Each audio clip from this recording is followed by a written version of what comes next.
জিনিস বিক্রির কার্যক্রম ও উদ্ভাবনী অনুষ্ঠানে এই হুঁশিয়ারি দেন তারা।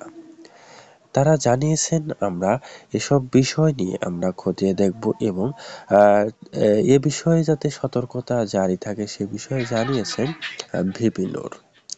গ্যাস, বিদ্যুৎ ও বর্ধিত মূল্য প্রত্যাহার, নিত্য প্রয়োজনীয় পণ্যের দাম সাধারণ মানুষের ক্রয় ক্ষমতার মধ্যে রাখা সহ ৫ দফা দাবিতে গণসমাবেশ করেছেন ঢাকা গণ অধিকার পরিষদ।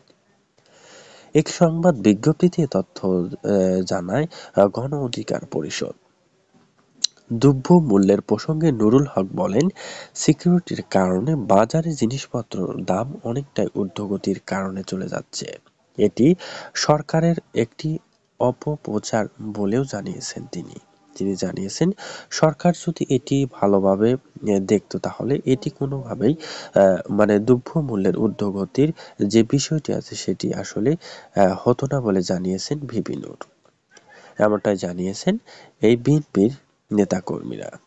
তো প্রিয় দর্শক, বিস্তারিত ভিডিওকে ঘিরে আপনাদের কিছু বলার থাকলে অবশ্যই কমেন্ট করে লিখে জানান আপনার মূল্যবান মতামত।